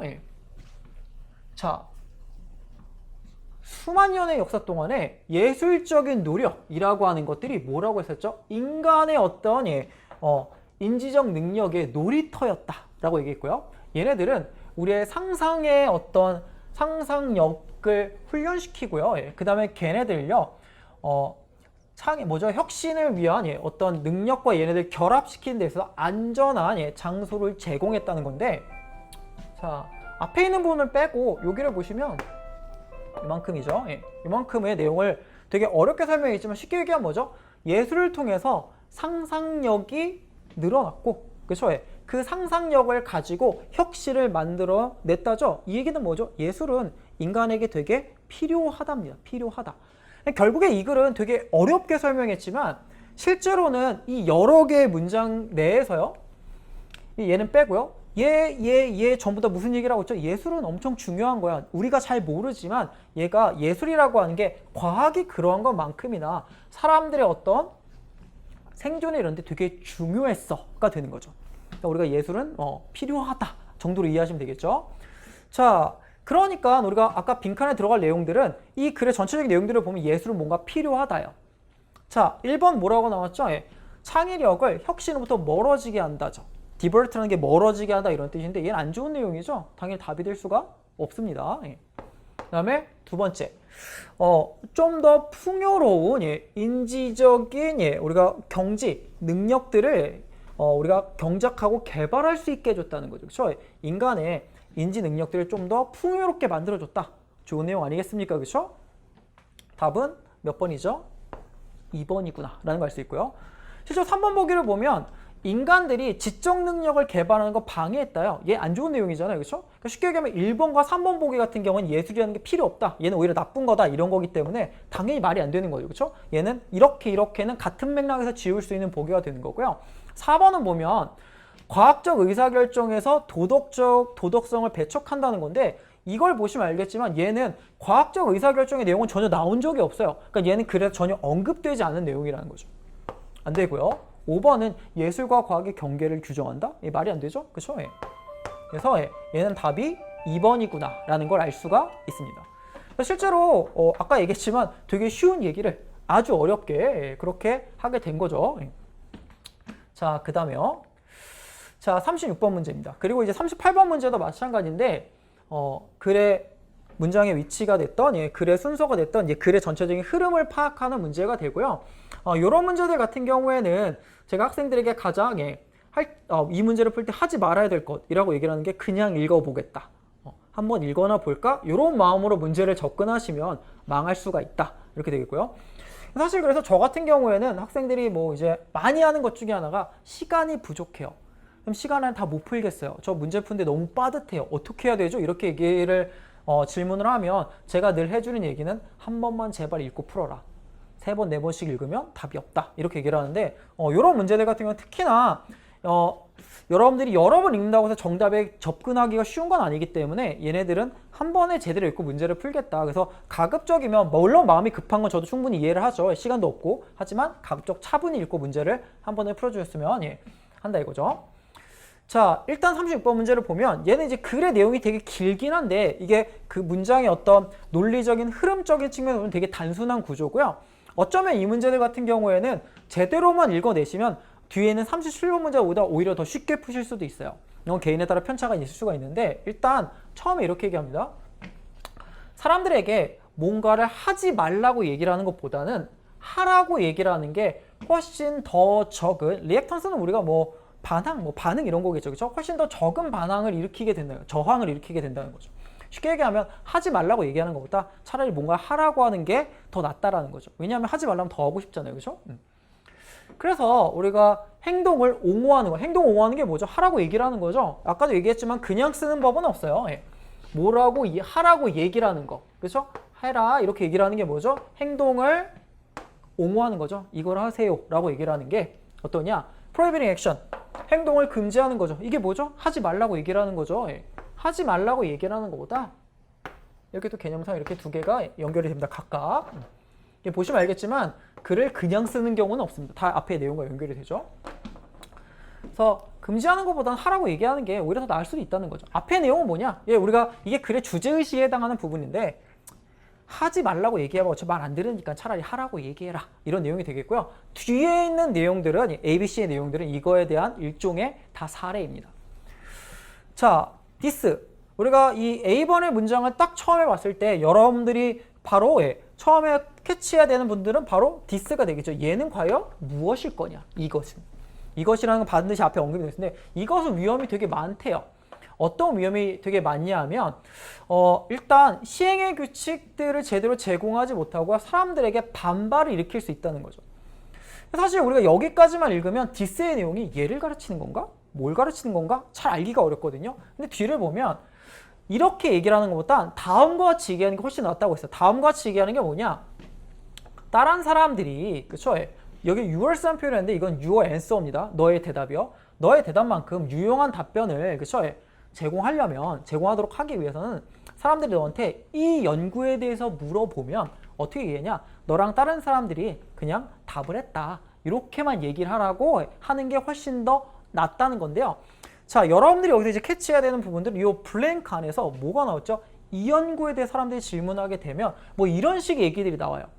그럼 여러분들이 이제 어떤 생각을 가지셔야 되냐면 이것이라고 하는 게 뭔가 연구랑 관련된 뭔가 내용들이어야 된다는 걸 알 수가 있는 거죠. 그렇죠? 예. 근데 여기에선 연구 관련 내용들이 전혀 나온 바가 없습니다. 여기 되게 디테일하게 설명했기 때문에 여러분들이 이제 뭘 하실 수가 있냐? 요거는 뭔가 사례랑 관련된 내용이구나라는 눈치를 채실 수가 있는 거죠. 자, 그 다음에 뒤에 걸로 넘어가면 for example입니다. 예시죠. 일단 이런 연결사들은 꼬박꼬박 체크해 주셔야 돼요. 예시. 예를 들자면 연구자들은 선택지가 있어요. 어떤 선택지가 있냐면 두 가지가 debrief라고 한 뒤에 보시면 알겠지만 이거 비밀을 엄수하는 거예요. 사람들한테 얘기를 못하게 하는 거죠. 얘기를 못하게 하는 거니까 얘는 뭐죠? 일종의 금지인 거죠. 근데 이게 어떠냐면 실험인데 약간의 정보를 속이거나 누락해야 돼. 그러니까 내가 거짓말을 해야 되는 거야. 상대방, 이 실험에 참가한 사람들이. 그래서 보통 연구자들은 그러면 사람들에게 뭔가 너 얘기하지 마 라고 했을 때 어떤 식으로 얘기하냐면 참가자들에게요. 침묵을 강요하게 되는 거죠. 그래서 뭐라고 얘기를 하냐면 다른 잠재적 참가자들에게 다른 사람들의 피드백이 잘못했다고 얘기하지 마라고 얘기를 한다는 거죠. 자, 여기를 보시면 이게 뭐죠? 금지에 해당하는 거죠. 얘기하지 마. 자, 그리고 여기서 뭐가 언급이 됐었죠? 연구에 대한 설명이 나왔어요. 그러면 남들에게, 참가자들에게 얘기하지 마 이렇게 얘기를 하면 우리가 앞에 내용에 따르자면 어떻게 된다고요? 사람들이 잘 안 지키게 된다는 거죠. 그러면 우리가 개념상 뭘 할 수 있냐? B의 내용과 A의 내용이 이렇게 연결된다고 얘기를 할 수 있는 거죠. 알 수가 있는 거죠. 왜냐하면 앞에 보시면 아시겠지만 여기 보면 this가 가르치는 건 그러니까 뭐라는 거 알 수 있죠? 우리가 B의 맨 마지막에 나는 요 내용이라는 거 알 수가 있는 거죠. 남들에게 얘기하지 마. 이렇게 얘기를 하면 사람들이 잘 안 지킨다고요. 그러니까 어떻게 하라고요? 사람들이 얘기를 하되 중요한 정보는 얘기하지 마. 어땠어? 뭐 그랬어? 이런 식으로까지 그냥 얼버무리고 말라고 얘기를 하는 게 훨씬 더 낫다라는 거죠. 개념상 이렇게 두 개가 붙어 있습니다. 그죠? 여기까지는 이제 쉽게 찾으실 수 있을 거예요. 끝까지만 여기 제대로 읽으셨으면. 그 다음에 similar입니다. 마찬가지로가 되겠죠. 이 연결사 마찬가지로 되게 중요하죠. 마찬가지로 뭐 similar이도 있고 likewise도 있습니다만 이 마찬가지로라고 하는 표현은 우리가 언제 쓰죠? 앞에 거랑 같은 내용을 얘기를 할 때 쓰는 거죠. 그죠? 자, 그래서 그럼 이제 우리가 similar이라는 내용과 앞에 거에 어떤 내용과 연관되면 보시면 되는 건데, 자, 우리가 여기를 보면 나는 한때 뭘 봤었냐? 되게 재밌으면서도 되게 익숙하지 않은 그런 원칙을 봤다는 거예요. 아트 갤러리에서 이 되게 작동하고 있는 되게 이상한 원칙을 이 원칙을 보게 되는 건데 뭐냐? 되게 잘 깨지기 쉬운 아크릴 조각상에 다음과 같은 이제 우리가 표지가 있는 거죠. 뭐라고 나왔죠? 눈으로만 만지세요. 우리 보통 손으로 만지지 마세요 이런 얘기를 하잖아요. 그렇죠? 그러니까 손으로 만지지 마세요라고 얘기를 하면 사람들이 말을 잘 안 들으니까. 그렇죠? 눈으로 만지세요라고 얘기를 하면 뭐죠? 얘는 하라고 얘기를 하는 거죠. 결국에 우리가 뭘 할 수 있냐 하면 이 글의 내용은 뭐냐? 얘는 또 다른 예시에 불과하다. 그렇죠? 연구에서도 그렇고 내가 어디서 봤는데 박물관에 똑같은 얘기를 하고 있다. 얘는 뭐죠? 사례에 관련된 내용이니까 이 similar이라고 하는 연결사를 감안했을 때 C의 위치는 어떻게 되느냐? 앞에 있는 연구의 사례가 있고요. 그렇죠? 그 다음에 C에 있는 그렇죠? 전시회의 사례가 되는 거죠. 이거를 개념상 연결하면 사례 1번 의 내용이 A랑 B랑 A가 되는 거고요. 그렇죠? 그 다음에 similar를 통해서 사례 2번을 설명해 주는 거죠. 그렇죠? 그래서 우리가 글의 순서는 B, A, C로 이제 깔끔하게 논리적인 흐름으로 떨어지게 되는 거죠. 그래서 얘는 사실 이게 3점짜리 문제고 글의 내용이 길다 보니까 이게 37번 문제에 비해서 얘가 좀 더 길거든요. 그래서 되게 길다 보니까 얘를 중간에 일단 포기하시면 이게 문제를 못 풀 수도 있는데 실제로는 문제의 어떤 구성적인 측면이라든지 아니면 문제 풀이 방법적인 측면을 보자면 이 36번 문제가 훨씬 더 여러분들에게 할 만한 문제처럼 느껴지게 됐을 거라는 거죠. 실제로 다 풀어보신 분들은. 자, 그 다음에 38번 문제입니다. 이게 오늘의 마지막 문제가 될 건데요. 얘는 이제 문장의 위치를 물어보는 문제가 되겠고요. 문장의 위치를 물어보는 문제는 주어진 문장을 통해서 여러분들이 어떤 내용이 이제 앞뒤쪽에 배치됐을 것인가를 생각해 보시는 게 되게 필요합니다. 그래서 그냥 읽어보는 것보다는 이렇게 한 번 정도 생각을 해보면은 문제를 좀 더 쉽게 풀 수가 있는데요. 일단 첫 번째 문장을 보면 뭐라고 이제 주어진 문제에 뭐라고 나왔냐면 by now가 이거를 현재까지라고 해석하시면 돼요. 이거 뭐 여태까지 정도로 이해하시면 돼요. 뭐 그때부터 뭐 이런 정도로 이해하시면 돼요. 자, 디자이너들이 팩토리 안에서 주로 일하게 됐고요. 그러다 보니까 더 이상 개인을 위해서 디자인하지 않고요. 좀 더 대중시장을 위해서 디자인하게 됐다는 거죠. 이게 문장의 구조적인 측면을 보시면 이게 no longer가 어떤 의미죠? not의 의미죠. 부정의 의미잖아요. 이게 문장의 의미상 보면 이건 not의 법비 구조랑 똑같아요. 그러니까 디자이너들이 더 이상 어떠냐? 개인이 아니라 대중 시장들 한 명 한 명 위해서 뭔가를 해주는 경우는 이제는 없어진다는 내용인데 이게 눈치가 빠르신 분들이라면 이게 뭔가 이 문장 안에 개념상 연결이 된다는 걸 알 수 있죠. 왜냐하면 공장이라고 하는 건 공장이라고 하면 한 번에 되게 여러 개를 만들잖아요. 그렇죠? 이거는 뭐다? 대중시장이다 라는 걸 알 수가 있는 거고요. 그렇죠? 그러니까 얘는 지금 이 두 개가 연결되는 개념이에요. 그러면 우리가 연결되지 않은 개념이 뭐가 있죠? 이 주어진 문장 내에서 개인이죠, 개인. 그렇죠? 한 명을 위해서 하는 거. 그러면 여러분들이 이 문장을 읽고 나서 이게 좀 눈치가 빠른 학생들이라든지 아니면 글의 내용을 좀 추론해 보면 뭘 할 수 있냐? 지금 뭐랑 대비되는 거죠? 대중시장과 개인이 대비되는 개념이고요. 공장에서 일하게 됐다는 얘기는 지금 이쪽으로 가게 됐다는 내용이잖아요. 그렇죠? 그러면 이 문장 앞쪽에서는 어느 방면의 내용이 나왔어야 됐느냐? 당연히 개인을 대상으로 하는 게 얘기가 나왔어야 되는 거죠. 그렇죠? 그러니까 이 문장을 기점으로 앞에는 뭔가 개인을 위해서 생산하는 거, 그 다음에 그 뒤쪽으로 뭔가 대량 생산하는 거, 이런 정도의 감은 잡고 갈 수가 있다는 거죠. 이 문장 내에서요. 그래서 만약에 이게 잘 되시는 분들이라면 정말 훌륭하신 분들이고요. 이게 설령 지금 잘 안 된다고 하시더라도 연습을 좀만 하시면 충분히 하실 수가 있기 때문에 지금부터라도 하시면 충분히 가능합니다. 자, 처음에 보면 우리가 이게 되게 긴 내용이 나옵니다. 이게 되게 긴 내용인데 이게 여기서부터 여기까지 하나의 문장이요. 되게 엄청나게 깁니다. 엄청나게 길어서 얘는 뭐 대충 내용을 보면 이 where라고 하는 관계부사를 전후로 내용을 대충 봐주시면 되는데 우리가 패션의 디렉션, 유행에 대한 어떤 영감의 필요성에 대해서 최초로 알려주는 것들은 수많은 영국의 방문객들에 의해서 충분히 입증이 됐다는 거죠. 근데 얘네들 어떠냐면 1825년에 미국을 방문했고요. 여기 꾸며줍니다. 그렇죠? 웨어는 당연히 누굴 받아주는 말이겠죠? 당연히 미국이 되겠죠? 그래서 글의 구조는 여기서부터 여기까지 앞에 있는 얘를 꾸며주는 구조입니다. 만약에 이 부분이 너무 부담스러우신 분들은 얘는 가볍게 보고 넘어가셔도 됩니다. 근데 미국은 보통 어떠냐 하면 이 그러니까 외부에 오시죠. 겉옷을 생산하기 위해서 되게 경량의 울 혼방직에 의해서 우리가 영감을 그들이 받았다는 거예요. 미국에서요. 내용은 사실은 앞에 내용이 생략됐기 때문에 좀 이해하기는 어렵고요. 자, 그 다음에 ready to wear 섹터입니다. 자, ready to wear인데 ready to wear가 뭐죠? 이 기성복이거든요. 기성복은 어느 쪽에 해당하죠? 물론 대량 생산에 해당하죠. 앞에 이제 우리가 뭐 얘네들이 나왔는데 우리가 요 겉옷을 위해서 뭐 만들었다니까 이제 공장에 관련된 내용들이 이제 뭐 나왔다는 걸 알 수가 있는 거죠.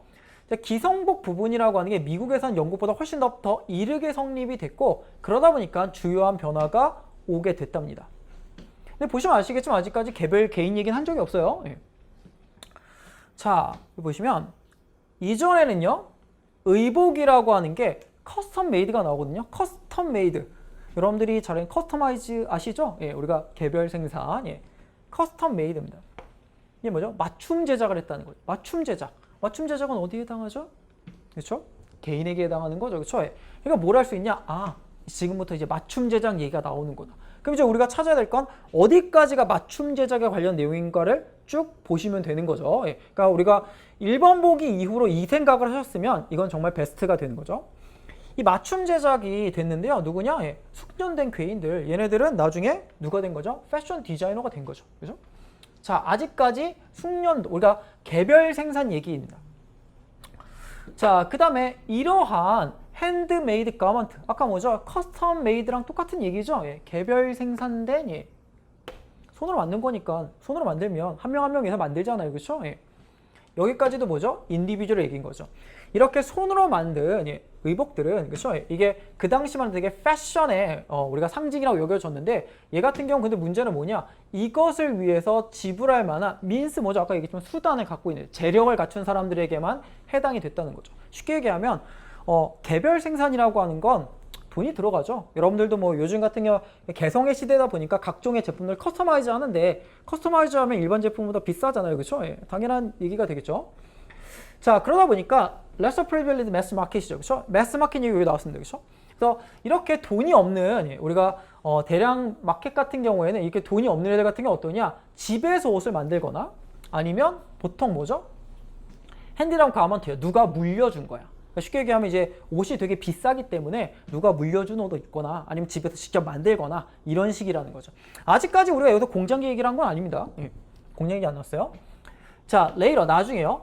자, 산업혁명 말기가 되면 패션이라고 하는 게 모든 계층들에게 좀 더 우리가 기꺼이 이용 가능하고 그리고 접근성이 있어졌다라고 얘기를 할 수가 있는 거죠.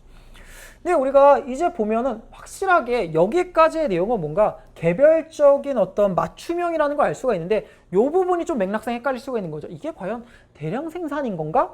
이렇게 약간 헷갈릴 수가 있어요. 뒤를 보면 따라서입니다. 따라 앞에 뭐가 나와야죠? 인과관계니까 여기 앞에는 원인이 와야 되겠죠. 자, 우리가 디자이너와 클라이언트는 뭐죠? 고객 아니겠습니까? 그렇죠? 디자이너와 고객 사이에 직접적인 의사소통의 링크는 끊어졌어요. 그리고요, 디자이너라고 하는 사람들은 뭐에 의존하게 됐냐 하면, 자, 새로운 우리가 뭐죠? 새로운 패션 컨슈머들의 니즈라든지 아니면 디자이어, 열망들을 예칭하는 것에 의존할 수밖에 없었다라는 거죠.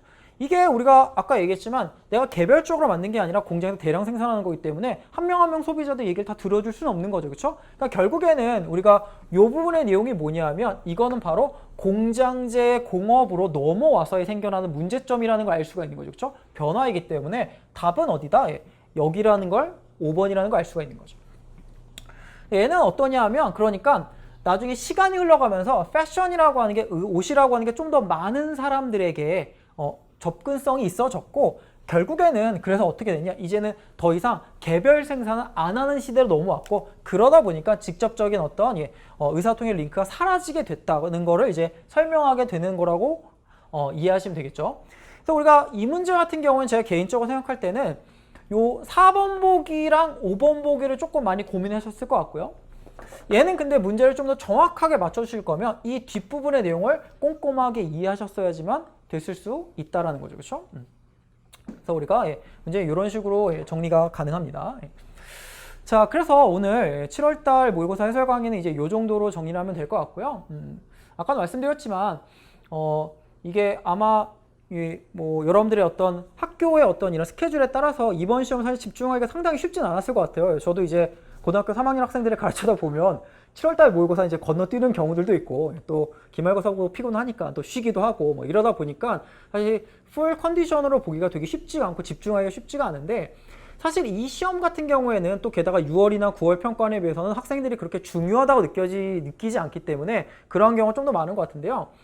이 방학에 들어가기 전에 여러분들의 어떤 현재 위치들, 내가 어느 부분이 부족한가, 이런 것들을 판단하는 데 되게 좋은 시험이거든요. 그래서 여러분들이 한번 뭐 영어만 아니라 다른 시험들도 이게 잘 풀어보시고 꼼꼼하게 풀어보시고, 설령 오늘 시험을 제대로 못 보신 분들이라고 한다면 나중에라도 한번 풀어보시고 내가 어떤 부분이 취약한가, 이런 것들을 방학 내에 보완하신다면 나머지 9월, 그 다음에 앞으로 있을 수능에서 충분히 좋은 결과를 다들 얻을 수 있을 것 같거든요. 그래서 이번 시험을 그러한 용도로 활용하시면 정말 좋을 것 같다, 이렇게 생각이 듭니다. 오늘 수고하셨습니다.